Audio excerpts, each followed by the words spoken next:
자, 믿음의 동역자 여러분, 이 세상에서 사람들이 좋아하는 단어를 꼽으라고 하면 바로 성공과 승리일 겁니다. 얼마 전에 우리 아시안 게임도 끝났죠. 근데 금메달 딴 사람들은 딴 걸로 또 만족을 누리고, 또 축구나 야구 이런 것도 병력 혜택까지 받는 것을 보면서 그들이 참 기뻐하는 모습을 봅니다. 자, 그런데요, 누구나 다 오늘 성공하기를 원하고 승리하기를 원해요. 특히나 여러분, 승부가 걸린 이 운동은 더욱더 오늘 우리가 이렇게 열정과 관심을 가지고 하죠. 저도 이제 배드민턴을 치잖아요. 스트레스를 풀러 한 번씩 하게 되면 오히려 계속 치게 되면 스트레스가 더 쌓여요. 그리고 훨씬 저보다 못하는 파트너인데 저보고 열심히 안 한다고 야단칠 때 굉장히 상처를 받죠. 자, 여러분, 또 제가 신대원 시절에 히브리어나 헬라어 매일매일 이제 퀴즈 시험을 칩니다. 그게 이제 다 합산하면 한 문제당 0.1점 정도 되거든요. 그거 틀리면 밤잠 못 이루고 억울해하는 전도사님도 있더라고요. 예. 그런데 여러분, 문제는 뭐죠? 대부분의 사람들이 성공했다, 승리했다, 동일시해요. 세상 사람들은 성공한 것을 승리한 것이라고 말을 합니다. 우리는 무조건 1등 해야 됩니다. 남을 밟고 일어서야 되죠. 무조건 승리해야 또한 성공했다고 생각하죠. 그런데 여러분, 성경은 어떻죠? 성경 말씀을 딱 보게 되면 성공했다는 것과 승리했다는 게 일치가 됩니까? 아닐 때가 많아요. 믿음의 동역자 여러분, 제가 물어볼까요? 여러분은 성공하셨습니까? 여러분은 승리하셨습니까? 예, 참 중요한 질문이에요. 예전에 이런 예화가 있더군요. 할아버지 한 분이 수염을 길게 길렀습니다. 하얗게 수염을 딱 기르니까 어떤 한 아이가 묻는 겁니다. 할아버지, 밤에 주무실 때 수염을 이불 속에 넣고 주무시나요? 아니면 이불 밖에 꺼내놓고 주무시나요? 한 번도 그걸 의식해보고 본 적이 없어요. 할아버지가 밤새 넣었다 뺐다 넣었다 뺐다 함으로 결정을 못했다 그래요. 마찬가지입니다. 당신은 성공한 사람인가? 승리한 사람인가? 양당 간에 결정을 하라. 이건 세상 사람들은 똑같이 보지만 우리는 달리 봐요. 십자가의 신앙, 예수 그리스도를 제대로 믿는 사람들은 그럼 성공이란 무엇이고 승리란 무엇인가? 여기에 대한 정의가 분명해야 됩니다. 여러분, 인류 역사 가운데 가장 악랄하지만 유명하지만 성공한 권력가가 누구죠? 가깝게 여러분, 히틀러 아니겠습니까? 독일의 히틀러, 여러분 어마어마한 권력가죠. 세계를 무력으로 평정한 사람이니까 여러분, 이보다 더 성공한 사람이 있겠습니까? 근데 여러분, 히틀러를 성공했지만 진정한 승리자라고 부를까요? 수천만의 유대인들을 학살했습니다. 전쟁을 일으켰어요.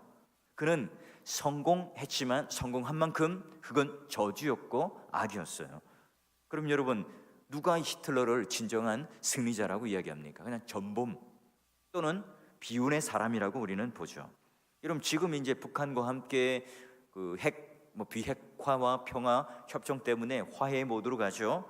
하지만 여러분, 불과 70년 전에 김일성, 김정일, 김정은, 여러분 이 3세대가 세습되어 오면서 여러분 아직도 이 북한과 우리는 긴장 관계 속에 있습니다. 이 한반도를 이런 꼴로 몰아넣은 이 분단의 아픔을 가지게끔 한 사람이 누구죠? 예, 아직도 여전히 그러면 북한에 있는 그 3대 세습을 하고 또한 그런 권력자들을 성공한 사람이라 봅니까? 그렇지 않죠. 여러분, 또 서울에 한참 이슈가 되고 있는 강동에 있는 M교회, 예, 우리 측은 아닌데요, 이 아들로부터 아버지로 이 목회가 세습되었어요. 여러분, 세습되었다는 게 나쁜 게 아니겠죠. 그런데 여러분, 먼저 헌법에 규정되어 있고 약속을 했어요. 만인들 앞에서. 근데 그걸 다 깨고 이 약속을 어기고 이 교계뿐만 아니라 이제 세상 사람들로부터 손가락질을 받고 매인 이 저녁에 뉴스에까지 오르락 내리락 해요.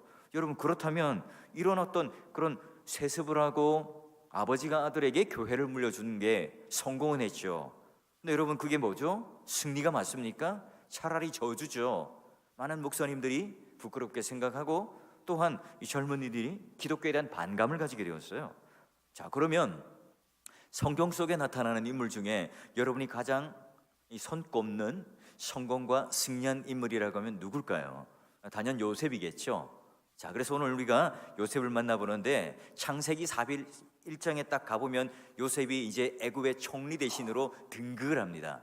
성공을 하게 되죠. 당당히 그는 역사 앞에 애굽의 2인자로 드러납니다. 그런데요, 창세기 37장부터 50장에 이르는 한 14장 가운데 요셉의 스토리 가운데에 여러분이 어마어마하게 또한 아주 디테일한 그런 눈을 가지고 인물을 묘사한 그런 예가 없거든요. 요셉밖에 없어요.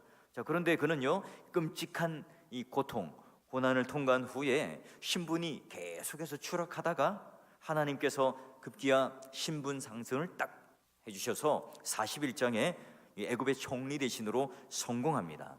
그런데 그 시점이 성경은 승리 또는 성공이 같은 시점으로 보지 않아요. 겉으로 볼 때는 그는 분명히 권력의 정점을 이루었어요. 성공했죠. 그러나 성경은 50장에 이르러야 그의 승리와 성공은 일치한 것으로 봐요. 여러분, 그 요셉이 여러 번 옷을 갈아입어요. 처음에 어릴 때는 어떤 옷을 입고 살았죠? 채색옷, 왕자들이, 귀족들이 입는 아주 좋은 색동 저고리 옷을 입고 살았어요. 그러다가 형들의 미움을 받고 노예 옷으로 갈아입어요.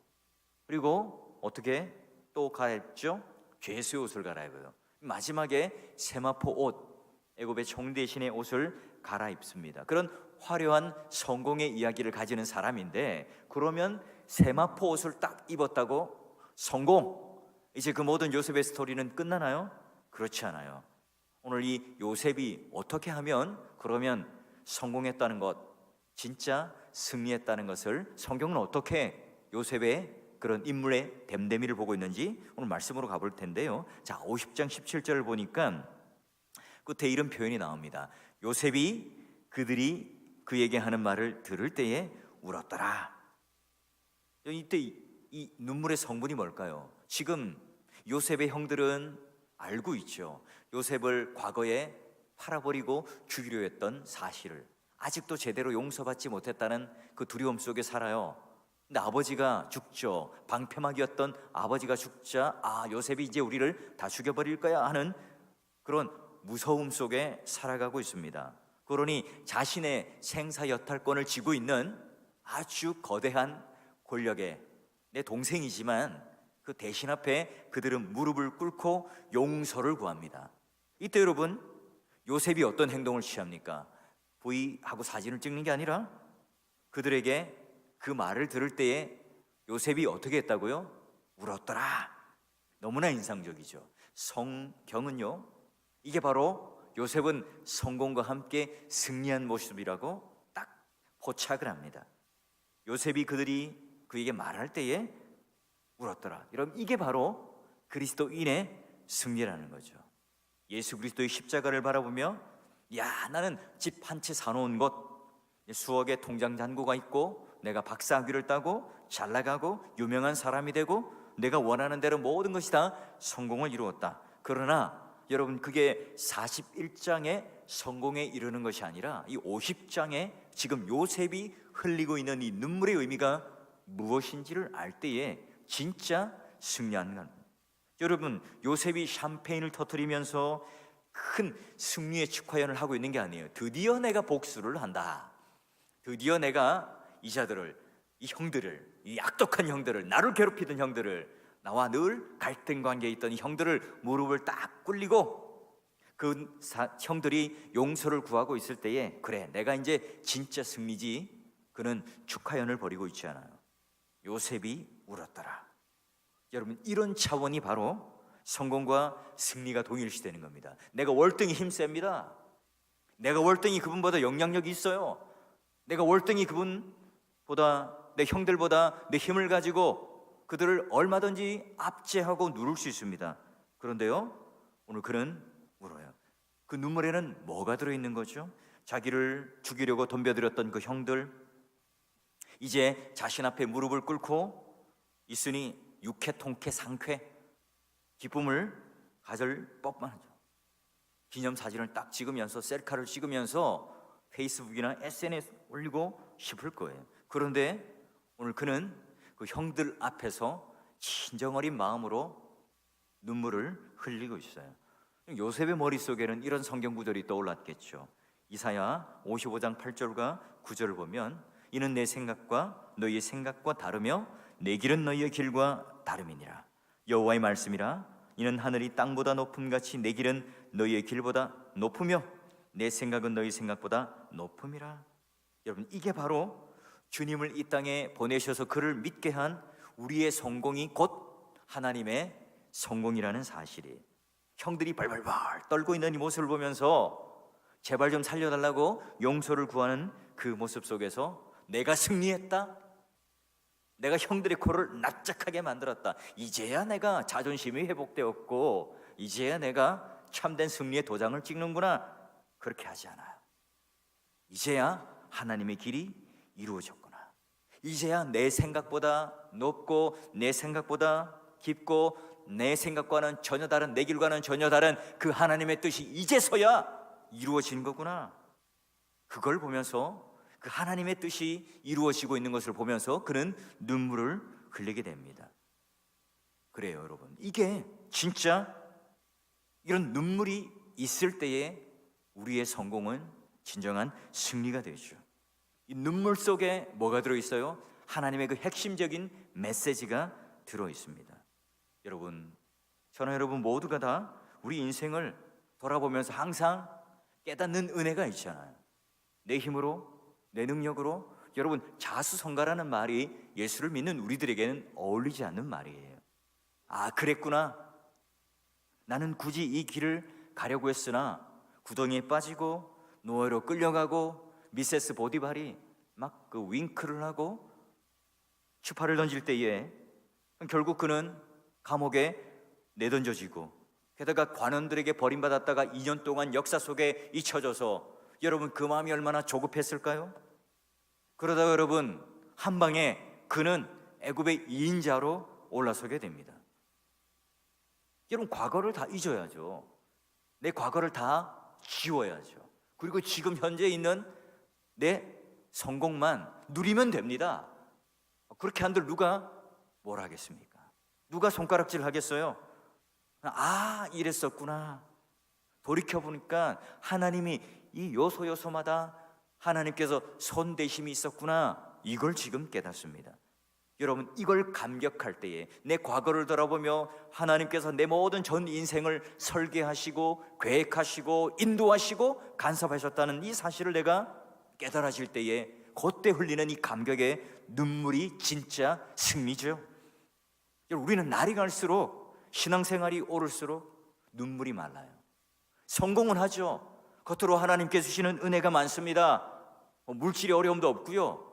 그리고 주거생활, 기타 등등 오늘 우리가 누려야 할 세상 사람들에 비하면 굶거나 힘들거나 어려운 일이 없어요. 그러므로 말미암아 우리는 형통하고 복받은 인생으로 생각해요.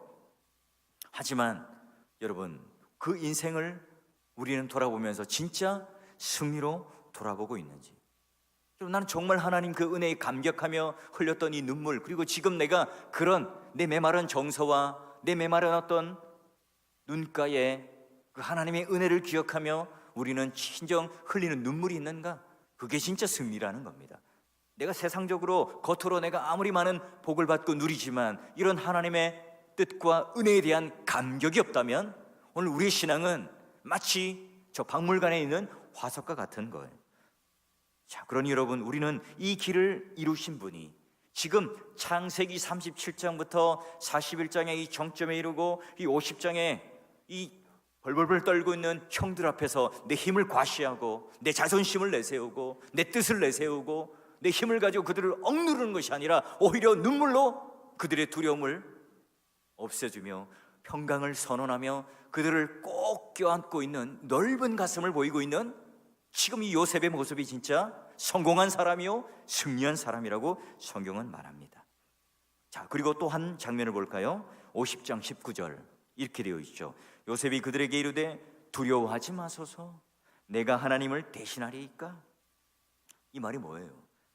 여러분, 지금 이 자리에 와 있는 것, 내가 하나님 대신해서 하나님 필요 없으니까 내가 다 한 게 아니에요 합니다. 뒤집어보면 뭡니까? 내가 모든 이런 것들을 이룬 것이라면 내 능력과 내 힘으로 내 모든 지금 이 시점에 있는 성공이 내 원하는 뜻대로 된 것이라면, 그게 하나님 없이 된 것이라면 진정한 성공이 아니라 재앙이라고 말하는 거예요. 진정한 성공은 이 시점에 내가 있는 게 아니에요. 내가 하나님을 대신할 수 없습니다. 내가 하나님을 대신하여서 지금 이 자리에 형들과 함께 이런 위치에 있는 게 아닙니다. 형님들이 지금 내 앞에 엎드려 빌고 용서를 구하고 있지만, 형님들을 살리시고 이 가뭄 끝에 전 세계가 아사 상태에 이를 때에 하나님께서 온 백성들을 구원하고 형님들을 살리기 위해서 이렇게 하신 분은 바로 하나님이시죠. 내가 잘나거나 내가 능력이 있거나 내가 뛰어나거나 내가 이 애굽의 총리 대신이라는 이 직분을 가지고 있기 때문에 당신들 앞에 이 권세를 드러내며 당신들이 두려워 떠는 게 아니에요. 제가 하나님 대신할 수 없습니다. 나를 여기까지 끌어올리신 분도 하나님이고, 오늘 나에게 이렇게 말씀을 증거하고 하나님 앞에 사명자로 이 사월교회라는 곳에 보내주신 분도 하나님이시고, 나도 그 형님들처럼 하나님 은혜로 이렇게 살고 있는 사람이고, 내 코의 호흡을 하나님께서 지켜주시기 때문에 지금 이 순간도 그 은혜 때문에 살아가는 사람이고, 내가 하나님 대신 할 수 없습니다. 내가 뭐라고요? 내가 뭐라고 형님들 앞에서 내가 군림하고, 당신들 한번 당해보세요. 감옥 한번 가보실래요? 매 한번 맞아보실래요? 날카로운 이 칼날에 여러분 한번 베어보실래요? 여러분, 이런 건 크리스천 사전에 없어요. 십자가의 노트에는 이런 게 없어요. 내가 힘이 있을수록, 내가 군림할 수 있는 자리와 위치에 있을수록 어떻게 해요? 성공한 사람이라면 이와 같이 하나님 앞에 눈물을 보이며, 내가 하나님 대신할 수 없습니다, 그 하나님 은혜에 근거하여서 그들과 함께 관계하고 있어요. 자, 그래서 여러분, 사도 바울도 마찬가지죠. 그의 인생, 그 파란만장한 그의 인생을 어떻게 뒤를 돌아오며 해석을 합니까? 로마서 8장 28절 우리가 잘 아는데요, 함께 읽어볼까요? 자, 시작. 우리가 알거니와 하나님을 사랑하는 자 모든 것이 합력하여 선을 이루니라. 아멘. 여러분, 이건 합력입니다. 협력이 아니라 합력. 합해진다는 거예요. 뭐예요? 모든 것, 고난과 슬픔, 기쁨과 환희, 즐거움, 이 모든 것들이 시절과 날줄처럼 엮이고 또 얽히고 설키는 거죠.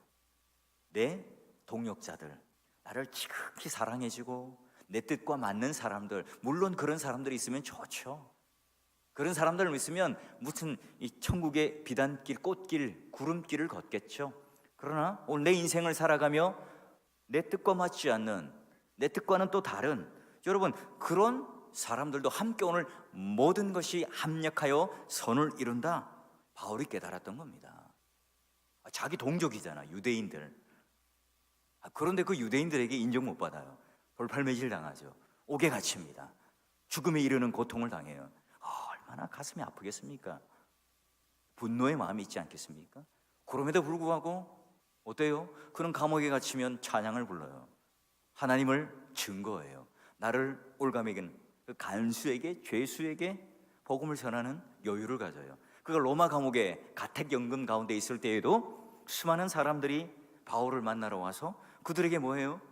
내 형편이 이러니 나를 좀 어떻게 좀 풀어주세요. 내가 돈도 모자라고요, 먹을 것도 모자라고요, 나 외로워요. 그런 자기의 삶을 푸념하는 것이 아니라, 늘어놓는 것이 아니라 복음을 증거해요. 능력 있는 하나님, 내가 지금 이 감옥에 갇힌 것 외에는 나와 같이 되기를 원하노라. 절대 권력이었던 황제 앞에서 당당히 그는 복음을 전합니다. 간증을 해요. 기가 찰 노릇이죠. 어떻게 그렇게 할 수 있죠? 여러분, 내 인생을 살면서 즐거운 일, 나쁜 일, 좋은 사람, 가시와 같은 원수들이 다 포함돼서 모든 것이 합력하여 선을 이룬다는 그 하나님의 손길 세움에 이루어간다는 사실을 사도 바울도 깨달았고요. 여러분, 요셉도 그 인생을 돌아보며 이미 깨닫고 흘리는 눈물이었고, 나 대신, 내가 하나님 대신 나를 대신할 수 없다는 것을 고백하는 겁니다. 여러분, 창세기 41장에 애굽의 총리 대신이 되었던 요셉, 여기서 끝나면요 더 이상 논할 게 없습니다. 그런 인물이라면 세상에 많아요. 여러분, 개천에서 용나고, 그리고 이런 성공의 이야기와 성공의 이런 여러 가지 스토리들, 이 세상에 뭐 위인전 전기를 보면 많잖아요. 판사가 되고 뭐 대통령이 되고, 여러분 그런 성공을 다 이루었어요. 그런데 그런 성공과 함께 칼과 심판을 함부로 휘두르고 찌를 때, 그리고 오늘 세상 사람들이 말하는 생각과 다를 때, 하나님 뜻과 전혀 다를 때, 그건 진짜 승리가 아니라는 거죠. 내가 하나님을 대신하리이까? 여러분, 41장에서 머물면 안 되고요, 50장에 이르는 이 요셉의 모습까지 와야 성경은 승리라 평가를 해요. 여러분, 빌리 그레엄 장례식 때요, 제가 신문 기사를 봤는데 기자들이 사모님께 막 이렇게 인터뷰를 하더라고요. 혹시 그 빌리 그레엄 목사님과 함께 정말 복음의 증거자였는데 이혼할 마음이 한 번도 없었습니까? 했을 때 어떻게 얘기했을까요? 여러분 바람대로 한 번도 없었습니다. 노 했어요. 그 대신 아주 이렇게 충격적인 말은, 제가 그 대신 살인을 생각해 본 적은 많아요. 이 장례식장에 아마도 이제 제가 볼 때는 그 문맥상 고도의 서양인들의 어떤 그 생각 속에 그 고도의 조크겠죠. 농담일 거예요. 그 말은 뭐예요? 누가 완전하겠는가? 누가 다 만족을 주며 살겠는가? 그러기에 여러분, 그의 비문에는, 빌리 그레엄 목사 그 비문에는 이렇게 적혀 있다 합니다. 감사합니다. 내 인생은 공사 중이었는데 그동안 저 때문에 참아준 걸 감사합니다. 우리는 이렇게 사는 것, 내 존재를 이렇게 규정하고 그 비문에 적는 것처럼, 여러분 오늘 그동안 여러분 감사합니다. 3년 넘게 저 때문에 참아준 걸 여러분 참 감사해요. 여러분 이렇게 고백하는 게 바로 승리라는 겁니다. 자, 그리고요, 이제 그런 마지막 끝으로 아주 중요한 걸 깨달아요. 자, 50장 20절을 보니까 모든 것을 하나님께서 나를 헤아려 했던 것, 나를 핍박했던 것, 나를 모함했던 것, 나에게 뭐 어떤 걸 긁어대는 말을 했던 것, 이 모든 것들을 하나님은 뭐로 바꿔요? 선을 바꾸시고 그게 많은 백성의 생명을 구원하게 하시려는 것으로 쓰셨다는 거죠. 형님보다 나를 애굽으로 먼저 보낸 것, 이것이 여러분 말하고 이야기하면 할수록 분노가 끓어오르지 않을까요? 과거의 그 일들이 생각나면서. 그런데요, 요셉은요, 그게 다 바로 하나님께서 수많은 백성들을 구원하기 위해서 나를 먼저 보내신 하나님의 섭리라고 해석을 합니다. 창세기 41장에서 요셉이 이루고 있는 이 성공보다 50장에 와서 하나님의 승리가 반드시 이루어지고 그것이 바로 만 백성을 구원하는 것으로 선으로 바꾸셨다는 이 고백이 바로 진짜 진정한 승리죠. 제가 예전에 어떤 이제 분이 저에게 충고를 한답시고, 우리 교회는 아닙니다. 목사님은 설교하는 자로서 목소리가 틀렸어요. 목소리가 너무 안 좋아요. 그리고 또 목사님은요, 찬송을 부르는데도 사투리를 써요. 그거 고치지 않으면 안 됩니다. 제가 그날 밤에 잠을 못 잤어요. 사실 제가 좀 그렇지만 예전에는 더 깨꼬리 같은 목소리였거든요. 성우 뺨치는 목소리라는 소리를 들었습니다. 제 아내도 그것 때문에 결혼하지 않았겠습니까? 근데 제가 이제 그분 앞에 죄송합니다 하고 머리를 숙였어요. 그날 밤 제가 이제 잠을 못 잤어요. 왜냐하면 뭐 그런 말을 했다는 게 억울한 게 아니라, 남에게 싫은 말을 들었다, 남이 나를 긁어대었다, 뭐 그게 억울하고 분한 게 아니에요. 아니, 목소리 뭐 어쨌든 하나님께 주신 것 아닌가? 내가 왜 죄송하다고 말을 해야 될까? 그게 너무나 억울하고 불안한 겁니다. 근데 끝까지 그 교회를 나올 때까지 거기에 대해서 말은 하지 못했어요. 지금 설교 시간에 제가 말을 하지만 믿음의 동역자 여러분, 똑같은 목소리지만 어떤 분에게는 귀가 거슬려요. 어떤 분에게는 정말 목사님은 설교하기 전에 목소리만 들어도 은혜가 됩니다. 그런 분들도 있겠죠. 여러분, 아직도 저에게 기대하시는 분들이 있습니다. 목사님 좀 살갑게 안아주시고 좀 손 좀 잡아주세요. 제가 좀 그런 은사가 없어요. 이때쯤 되면 조금 그 기대를 좀 저버릴 만한 시점이 왔는데도 기대하세요. 물론 저도 이제 노력하고 하겠지만 여러분들도 좀 기대를 조금 낮춰주셔서 그런 게 은사가 많은 분들은 또 거기에 합당하게 되겠죠. 여러분, 다시 한번 강조하지만 감사합니다. 내 인생은 공사 중이었는데 그동안 저 때문에 잘 참아주셔서 감사합니다. 여러분 사랑의 눈빛으로 바라봐 주실 때에 오늘 하나님께서 이와 같은 모두가 다 성공의 스토리만 있는 것이 아니라 진정한 승리의 스토리가 있는 그런 공동체로 하나님 앞에 거듭나겠죠. 예수님도 울보 아니세요? 울보 예수님. 히브리서 5장 7절에 보니 심한 통곡과 눈물로 간구와 소원을 올리셨던 그분 이렇게 하실 이유가 없는 분이에요. 왜요? 그는 근본 하나님의 본체셨고, 그리고 하나님과 동등됨을 취하지 아니하시고 모든 것을 버리시고, 그리고 이 땅 가운데 오셨죠. 그리고 여러분, 그는 죄 없으시지만 십자가라고 하는 곳, 그곳에서 진정한 승리를 삼으셔서 우리 모두를 살려내셨어요. 제 기도와 제 간구와 바람은 이겁니다. 성공이 얼마나 크든지 성공이 얼마나 작든지 여러분 그것과 관계없이 우리는 모두가 이와 같이 십자가의 은혜를 누리는 승리자가 되게 해주세요. 이게 여러분 정말 중요한 우리의 기도 제목이에요. 예수께서 포도주를 받으시고 내가 다 이루었다, 그리고 영원히 떠나가시는 하나님의 성공이 십자가라고는 이 모순된 이 자리가 예수님의 승리였던 것처럼 저 여러분 모두가 다 바로 이런 예수님의 성공과 승리를 따라가야 하는 제자들 아닙니까?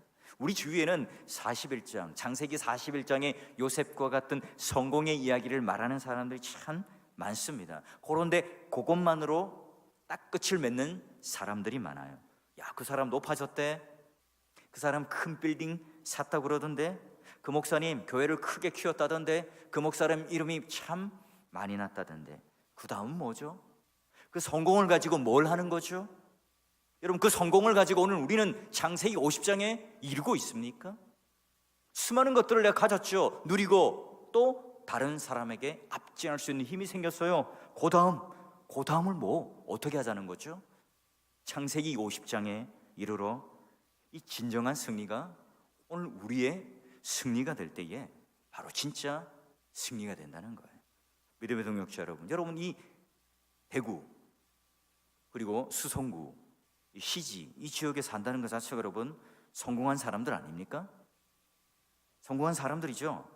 신앙적으로 영적으로 여러분 사월교회에서 직분도 받고 성도로서 섬기며 살아간다는 것 자체가 여러분 매주 하나님을 전심으로 섬길 수 있다는 게 성공한 삶 아닙니까?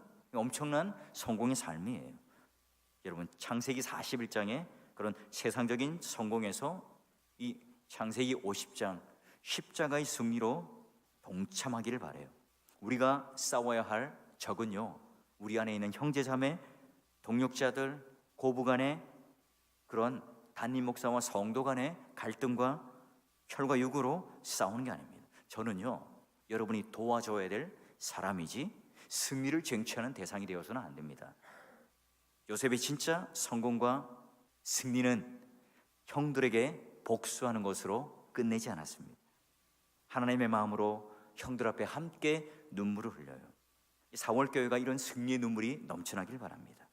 하나님을 대신해서 자꾸 내가 주도적인 인물이 되려고 하는 이때 나는 하나님 대신해서 할 수 있는 자가 아닙니다. 자꾸 십자가 뒤로 숨어요. 오늘 우리가 함께 울고 웃으며 부딪히며 때로는 갈등, 때로는 어려운 관계 속에 있지만 그러나 이 모든 것들조차도 하나님께서 생명을 구원하기 위한 섭리요 합력하여 선을 이뤄가는 그 길을 걷는 길이라는 것을 우리가 알 때에 좀 더 넓은 마음, 좀 더 넉넉한 마음으로 나를 미워하고 싫어하는 이 마음들을 오히려 하나님께서 선으로 바꾸어서 생명을 구원하는 그 일로 힘쓸 수 있을 때 오늘 이 마지막 말씀 50장 21절 우리 한번 함께 읽어볼까요? 읽습니다. 시작. 당신들은 두려워하지 마소서. 내가 당신들과 당신들의 자녀를 기르리이다 하고 그들을 간곡한 말로 위로하였더라. 아멘. 그들을 간곡한 말로 위로하였더라. 이게 바로 창세기 50장에 이른 요셉이 성공과 승리라는 이 방정식을 완성시키는 그 모습이에요. 여러분 이런 성공과 승리가 함께하는 사월교회요 성도 여러분 되시기를 주의 이름으로 축원합니다.